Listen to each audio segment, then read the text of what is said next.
This unfolded over 3 or 4 years when I was a young boy living on a Navajo reservation in Arizona. I can't pinpoint when it started, but I began having recurring half-lucid nightmares every few months. Here's how they went. I'd be lying in my bed, woven blankets heavy on my chest, but the view wasn't mine. It was from above, as if a spirit was watching me through the vigas of our Hogan ceiling. This out-of-body sensation chilled me to the bone. I tried to drift back to my body, but I could only turn my head, scanning the shadowed room. Half lucid, I knew it was a dream, yet the fear clung like desert dust. After calming myself, I'd notice unsettling details. The old battery-powered clock on my bedside table, carved from cedar, ticked backward. That was the first sign. Then I'd see strange markings scratched into the adobe walls, symbols like those in ancient petroglyphs, spirals and stick figures I didn't recognize. I was no artist, never scratched designs into anything, yet there they were, a line of figures holding hands, smiling, with one smaller figure, likely me, standing before a mesa glowing under a blood-red moon. I also noticed my old cornhusk doll, lost years ago, now sitting in a different corner of the room each time. The worst part came when an urge pulled my gaze to the small window by my bed. As if summoned, a figure appeared outside, inches from the glass.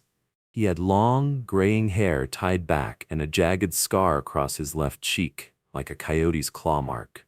He'd stare at my sleeping form, then scrape at the window with bony fingers as if trying to claw through. I'd wake, heart pounding, sometimes rushing to check the window for scratches or smudges, but finding nothing. After the fourth dream, I told my parents. My mother said recurring dreams were common for kids, maybe tied to the spirits of the land. My father, a quiet man, said the Hogan's walls were strong and they were just a room away. He walked me around the house, showing no tracks in the sand, no marks on the window. Still, the dreams felt too real. They stopped for 6 months, and I thought the spirit had moved on. But one night it returned. Everything was the same backward clock, petroglyphs, cornhusk doll, except the window was open, a cold desert breeze chilling the room. I woke paralyzed, unable to move for 5 agonizing minutes, convinced the scarred figure was climbing through. When I could move, I checked the window locked tight. I braced for the dreams, thinking about them nightly to dull the fear. It worked. The next time, I felt braver. I told my parents again, describing the figure's scar. Their faces tightened. My father asked if I was sure about the scar. I was. They exchanged a look, heavy with unspoken truths. Days later, they told me about Uncle Tse, a family friend who'd cared for me as a toddler. He wasn't blood, just a man close to my father from their days at the tribal college. They'd had a falling out, something bad enough to banish him from our lives. He had a scar on his cheek from a fight long before I was born. My father thought the dreams were memories surfacing, from when Che would sing me Navajo lullabies. I had no memory of him. Years later, in the 4th year, I woke from the dream and saw a shadow move outside the window, a flicker in the moonlight. Terror surged. I screamed for my parents. My father ran outside, barefoot, on the cold sand, while my mother held me. He found faint tracks in the dirt, leading to the mesa. He swore Tse couldn't know where we lived now, but I never had the dream again. I'm 95% sure my parents didn't call the tribal police that night. The thought that someone or something watched me for years still haunts me.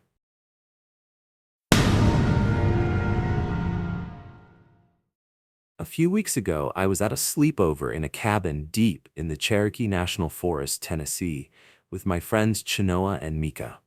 Chenoa's parents were away, so we camped out on deerskin rugs in the living room, surrounded by cedar walls and a crackling fireplace. I usually fall asleep to sounds traditional flute music or forest ambiance to keep nightmares at bay. Without my usual audio, my dreams were unpredictable. That night, I dreamt I was lost in a dense forest, mist curling around ancient pines. The air smelled of damp earth and cedar. I stood on a path lit by a pale moon, the wind carrying distant drumbeats. Suddenly, the ground shook, as if a great beast stomped nearby. A tree cracked and fell, blocking my path. Shadows moved between the pines, and I felt eyes on me. A raven landed, stared, and spoke in a guttural voice. "Wake up." I snapped awake, disoriented, in Chenoa's living room. Everything seemed normal, my friends asleep.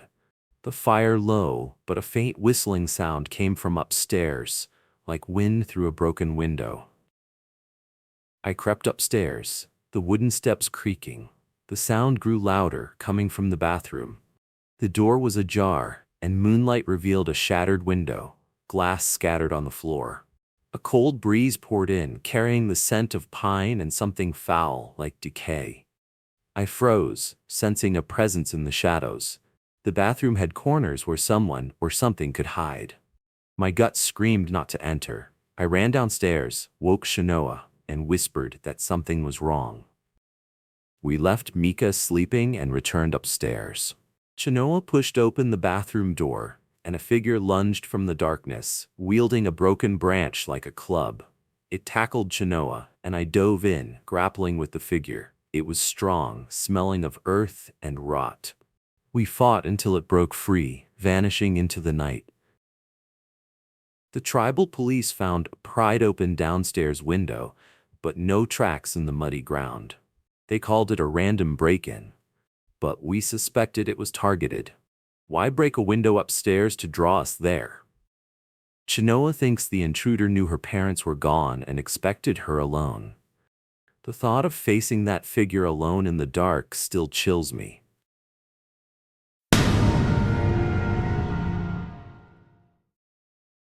2 months ago, I stayed at my girlfriend Ayana's house in a Seminole community near the Everglades, Florida. Her parents were away for a tribal ceremony, so we had the house to ourselves.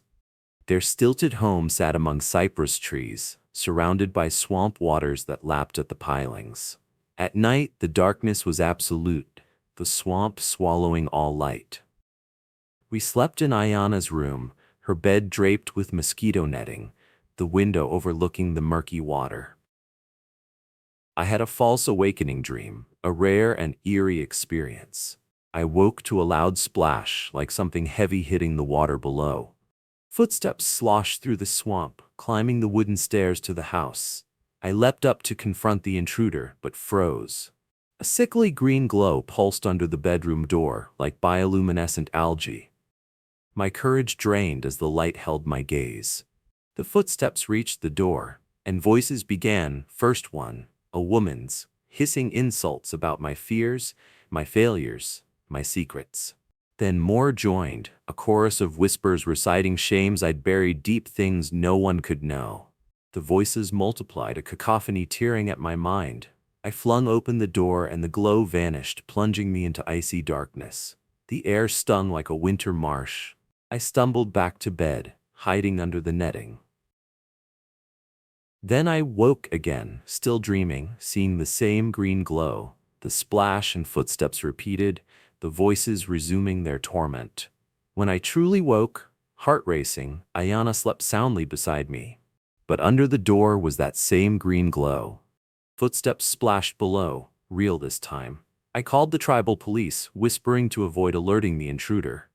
I checked the door locked and woke Ayana quietly. We waited, tense, until the police arrived, their boats cutting through the swamp. They caught two figures trying to flee through the mangroves, wearing waders and carrying knives. They'd seen Ayana's parents post about their trip online and thought the house was empty.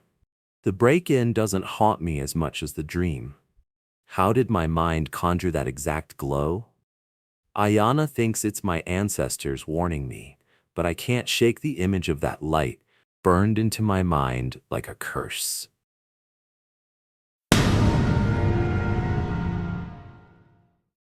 This started when I was about 10, living in a small Lakota community on the Pine Ridge Reservation in South Dakota.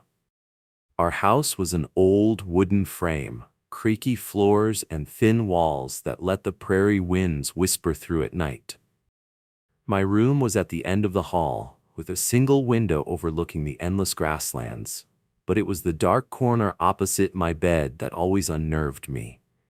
The one where the closet door never quite shut, leaving a sliver of blackness like an unblinking eye. Elders told stories around the fire about the Iktomi, the trickster spider spirit, but twisted in urban legends passed from white schools. The boogeyman, a shadowy figure that hides in closets or under beds, waiting for children to sleep before dragging them away. I dismissed it as kid stuff, but one stormy night, as thunder rattled the windows, I felt it. I'd gone to bed early, the room lit only by a flickering nightlight shaped like a dream catcher. As I drifted off, a chill crept in, not from the wind, but from that corner.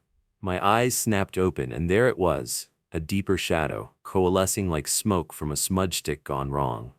It wasn't just darkness. It had form, long limbs folding unnaturally, eyes glinting like distant stars in the void. I pulled the blankets over my head, heart hammering, telling myself it was imagination. But the air grew heavy, thick with the scent of damp earth and sage gone rotten. A soft scratching started like nails on wood from inside the closet. I peeked out, and the shadow shifted, stretching toward my bed. Panic froze me. I couldn't scream, couldn't move, as if invisible webs held me down.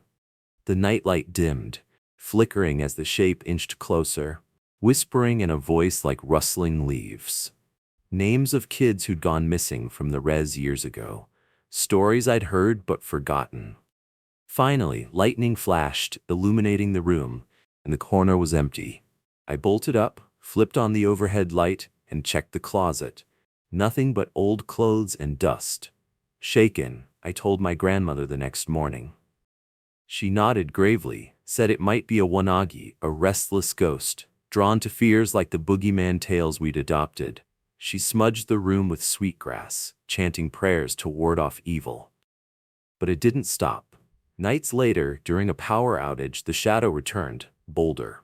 This time it reached the foot of my bed, cold fingers brushing my toes through the blanket. I felt its breath, icy and foul, murmuring my secrets, fights with friends, lies to my parents. Terror peaked. I thrashed free and ran to my parents' room. They searched, found nothing, but my father nailed the closet shut. For months, peace. Then, one winter night, snow howling outside, I woke to this scratching again, not from the closet but under the bed. The shadow had moved, adapting like the trickster. I dangled my hand over the edge, stupidly brave, and something grabbed it, clammy, strong. I yanked back, screaming, and my parents rushed in. Under the bed, a loose floorboard but scratches on the wood like claw marks.